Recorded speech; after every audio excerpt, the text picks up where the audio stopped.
This is a very humble brown chickpea recipe or Kala Chana recipe. It's super easy to make and seriously it will make you drool. And the best part of it, it has no onion, no tomato and no garlic. But all the flavor comes from very simple spices that you may already be having in your kitchen. So if you have forgotten about these spices, it's time to get them back into action. Now this recipe is called Sukha Kala Chana for a reason. Sukha is dry, which means there is no gravy or curry in it, and Kala Chana is just brown chickpeas.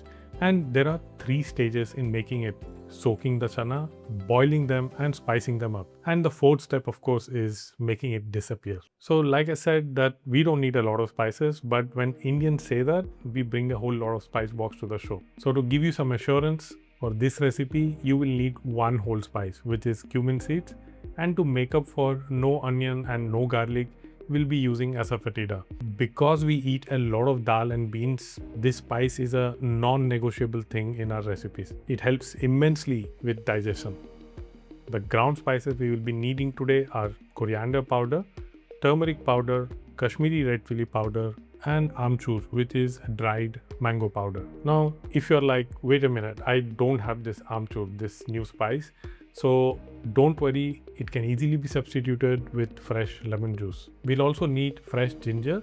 Peel it and you can either slice it into thin juliennes or chop them fine. Fresh green chili is good to have, and if you want to make it milder, just slit it and remove the seeds. There are 2 other spices, but I'll talk about it once we get there. So let's start cooking. For this recipe, I'm using about 1.5 cups of brown chickpeas. This should be sufficient for about 2 to 3 people. And like any other dried beans, rinse them once and soak them in plenty of water. When these are dry, they are as hard as stone.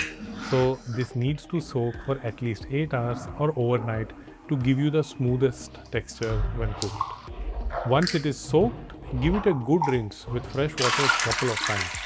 Normally 2 or 3 times will get rid of the smell. Now I'm going to cook these in the most precious utensil in my kitchen, a pressure cooker. Use any pressure cookers that you have because it will save you a ton of time.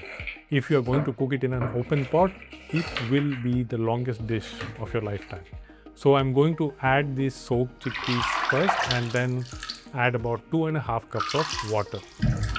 Most beans will cook in twice the amount of water to its dried volume.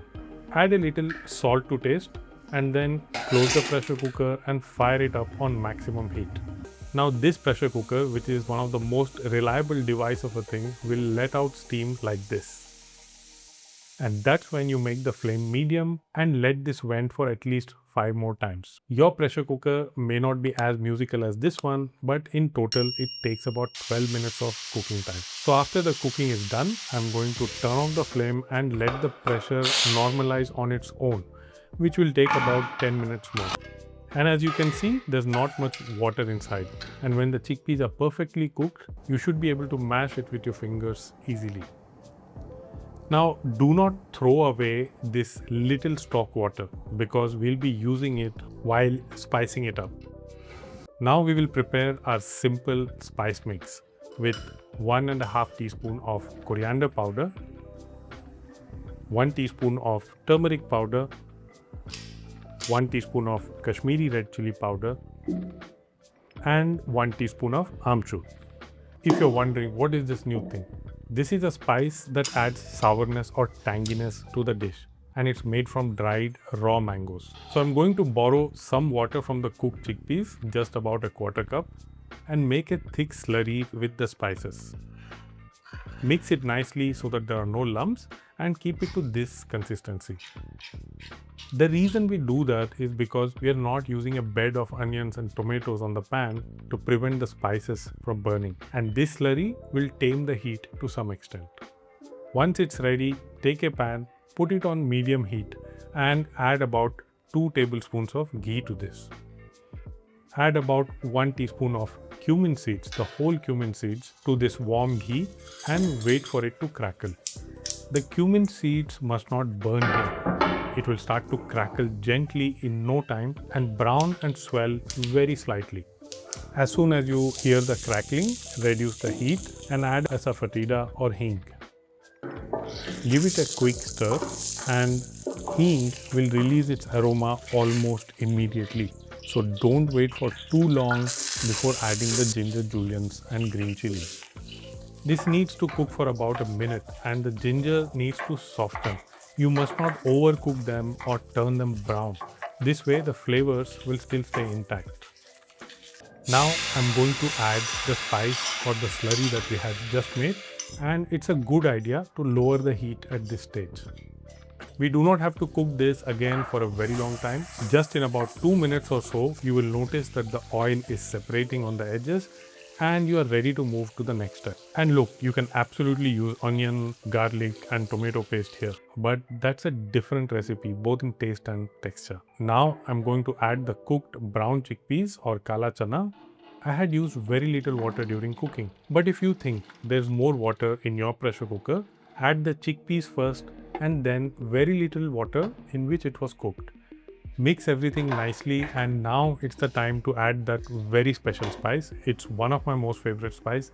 It's black salt or kala namak. Now black salt is not just salt, it's an infusion of salt and some herbs, and it's not just used for culinary purpose but also for home remedies such as bloating and to improve digestion. This salt actually has a very strange sulfur like smell when it's not cooked, so don't sniff it. Just add a tiny amount of this to the cooked chickpea, mix everything well and cover the pan. I'm going to simmer this for about 10 more minutes for the spices to infuse into the chana. And once or twice, come back to give it a gentle stir. You can absolutely make this with white chickpeas or garbanzo beans, but you might have to double the amount of spices, ginger and the chili that I have shown. And if you're using canned chickpeas, because pressure cooker seems like a very wild thing to do, rinse them once because the brine can be very salty. While the chana simmers, I'm going to prepare a final spice to garnish the dish with. Bring a skillet to medium heat and add the cumin seeds to it. It takes about 1.5 to 2 minutes to toast the cumin seeds until it's crisp. You have to keep stirring it so that it does not burn, and when the crackling gets a little vigorous and the seeds look a little darker than they were, take it off the flame and grind it. Now you can use a mortar and pestle or a spice grinder for this, but the end result must be a very fine powder. Now compare this with unroasted cumin powder, which is much lighter in color, and the aroma of this toasted cumin powder is just unbeatable. Toasted cumin powder can be used as a seasoning. It's a very soothing spice, especially when you have gut irritation, and it's considered to be a great addition to summer drinks. So if it's really hot now, wherever you are, you can add it to any summer drink and you will really enjoy it and you will get the benefits of it. We add it to our lemon juice, sometimes even fruits, and even to salty lassi. Well, let's check the chickpeas now. While this simmers, a small update I would like to share. I'm launching a healthy Indian cooking course. So if you have been enjoying these recipes and would like to learn the basic principles behind healthy Indian cooking, then I really think you will enjoy this course. You can join the waitlist by using the link in the description. I'm going to turn off the flame completely and add this toasted cumin powder to this. Do not add a lot of it though, even though it smells and tastes amazing, because too much of it will turn the dish a little bitter. And this particular sattvic preparation, because there's no onion and no garlic used in it, it's often served during festivities in temples for a good reason. It's not heavy, it's easier to digest, and there's just enough spice that it doesn't tantalize all your senses and distracts you from devotion. Always serve this dish steaming hot. That's when it tastes the best. Add a few fresh ginger juliennes on the top and garnish it with some fresh coriander leaves and some fresh lemon slices. If amchur or dried mango powder is alien to you, then lemon juice added right at this time towards the end will do the trick. Add a teaspoon of ghee or clarified butter over your serving.